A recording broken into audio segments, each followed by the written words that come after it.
উন্নয়ন প্রকল্পের পেছনে থাকে মানুষের স্বপ্ন, প্রত্যাশা এবং আগামী দিনের সম্ভাবনা। আজ আমরা দেখব নীলফামারীর বিভিন্ন উন্নয়নমূলক কর্মসূচির কিছু গুরুত্বপূর্ণ মুহূর্ত।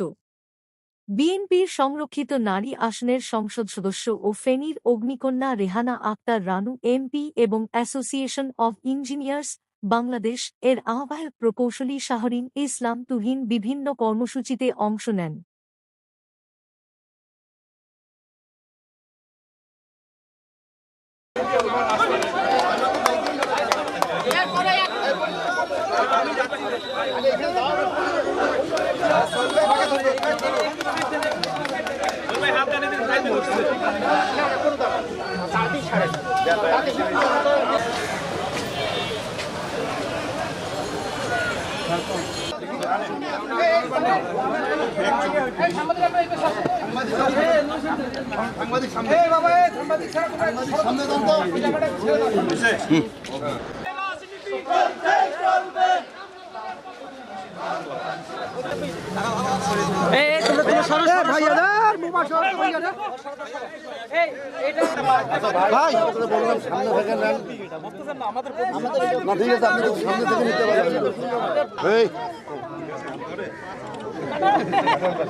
প্রতিটি জেলায় একটি করে পলিটেকনিক ইনস্টিটিউট যেখানে ডিপ্লোমা ইঞ্জিনিয়াররা পড়াশোনা করে। একটু কথা আমি বলবো, আমি চেষ্টা করব আপনাদের ধৈর্যচ্যুতি। পলিটেকনিক পাশ করা ইঞ্জিনিয়ার তার চাকুরি শুধু বাংলাদেশে না, উনি বাংলাদেশের তৈরি করার জন্য উনি এইসব পদক্ষেপ হাতে নিয়েছেন।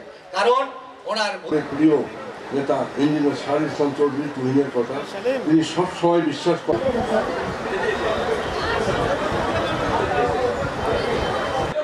ফাতেমাতুন নাহার প্রভাষক।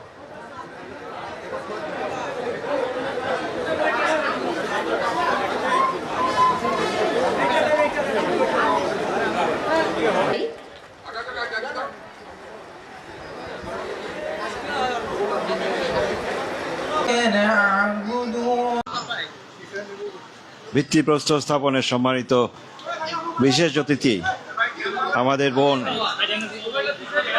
রেহানা আক্তার রানু, উপস্থিত নীলফামারী জেলা পরিষদের প্রশাসক, উপস্থিত বিএনপি নেতৃবৃন্দ, শিক্ষক ভাই বোনেরা, সাংবাদিক ভাইয়েরা এবং এলাকাবাসী, আসসালামু আলাইকুম রহমতুল্লাহ। হিন্দু ভাই বোনদের জানাই আদাব। কেমন আছেন ভাই? কাহো কাহো তো মুখ দেখেনি নাই বলে। কিছুক্ষণ আগে ফুল দিচ্ছিলেন না তোমরা? তো একজন শিক্ষিকা আসছেন, তো উনি চিনেনি না আমি কে, উনি চিনেনি না এমপি কে, উনি চিনেন না আমার সহধর্মিনীকে। মানে তার মানে উনি চিনেন না, মানে আপনারা অনেকেই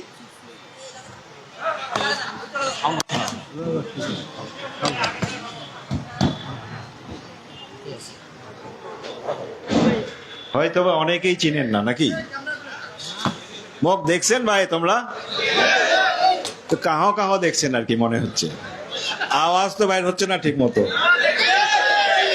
এমপি সাহেবক দেখছেন আগে? এমপি সাহেবের কথা বললে যেরকম আওয়াজ বাইর হয় না, তো মুখ দেখছেন আগে?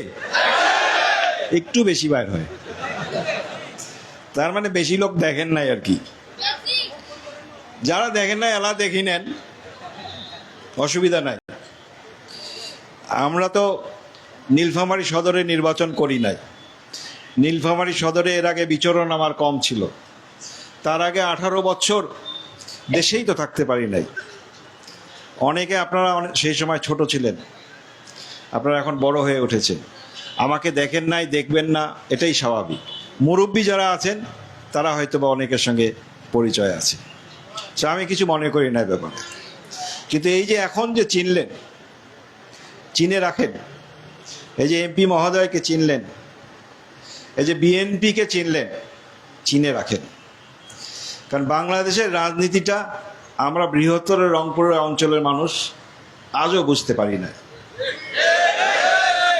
এমপি বানান, মন্ত্রী বানান, উনাদের সামনে প্রধান অতিথি হওয়া যায় না। আজকের অনুষ্ঠানের প্রধান অতিথি একজন কাজের মানুষ, একজন ভালো মানুষ। আপনারা জানেন উনি প্রধানমন্ত্রীর পরিবারের সদস্য। আমাদের প্রাণপ্রিয় নেত্রী বেগম খালেদা জিয়ার অত্যন্ত স্নেহের। আমাদের বর্তমান প্রধানমন্ত্রী জনাব তারেক রহমানের বড় ভাই। উনি অনেক কাজের মানুষ, একজন ভালো মানুষ এবং প্রধানমন্ত্রীর পরিবারের সদস্য হিসেবে আমি কখনো ওনাকে অহংকার করতে দেখি না। আপনারা দেখেছেন? আমাদের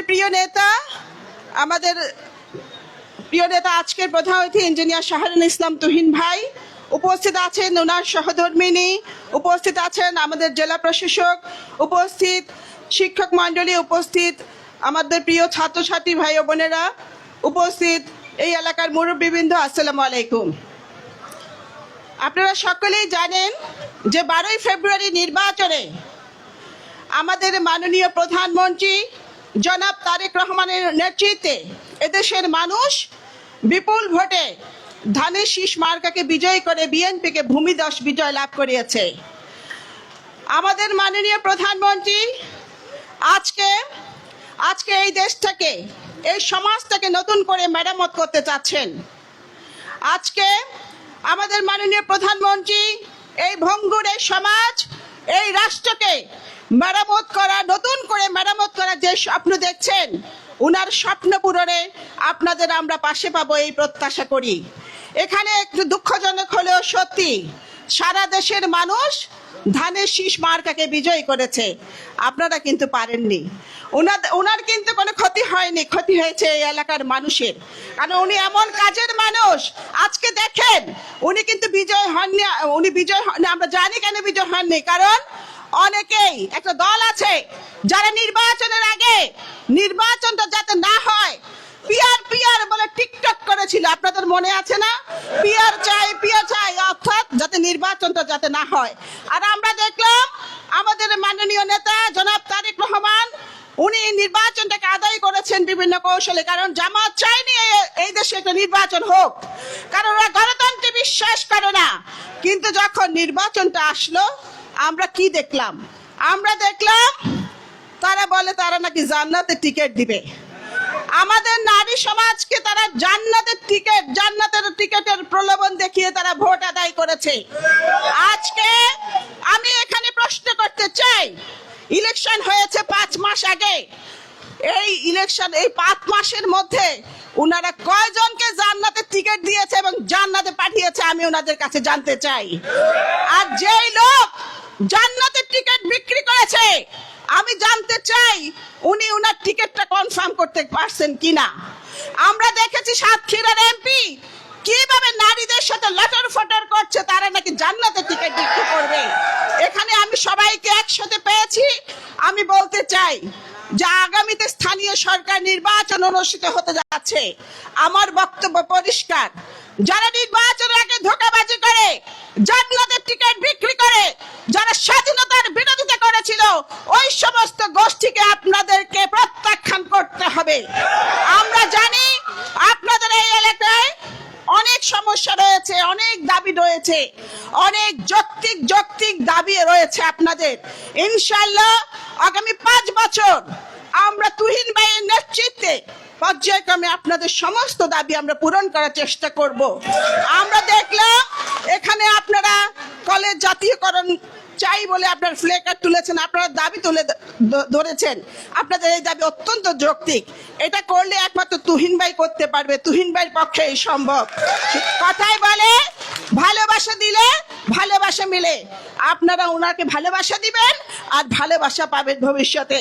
আপনারা সকলেই তুহিন ভাইয়ের জন্য দোয়া করবেন, আমাদের মাননীয় প্রধানমন্ত্রীর জন্য দোয়া করবেন। উনি যেন সমস্ত ষড়যন্ত্র, আপনারা জানেন এখনো সরকারের বিরুদ্ধে অনেক ষড়যন্ত্র হচ্ছে, উনি যেন সমস্ত ষড়যন্ত্র, আর এই যে আপনার আমেরিকা ইরান যুদ্ধ বা এখন আমাদেরকে অনেক সংকটে ফেলে দিয়েছে, প্রধানমন্ত্রীকে অনেক চ্যালেঞ্জে ফেলে দিয়েছে। আপনারা প্রধানমন্ত্রীর জন্য দোয়া করবেন এই সমস্ত সংকট এবং চ্যালেঞ্জগুলোকে মোকাবেলা করে উনি যেন আপনাদের প্রত্যাশিত বাংলাদেশ, এই দেশকে একটি সুখী সমৃদ্ধশালী বাংলাদেশ হিসেবে পরিণত করতে পারবেন। আপনাদের সবাইকে ধন্যবাদ। আপনাদের সহযোগিতা, আপনাদের সমর্থন পেলে আমরা বিশ্বাস করি উই শ্যাল ওভারকাম, আমরা করব জয়, করবই জয়। আপনারা ভালো থাকুন, সুস্থ থাকুন, সরকারের সাথে থাকুন। সবাইকে অসংখ্য অসংখ্য ধন্যবাদ।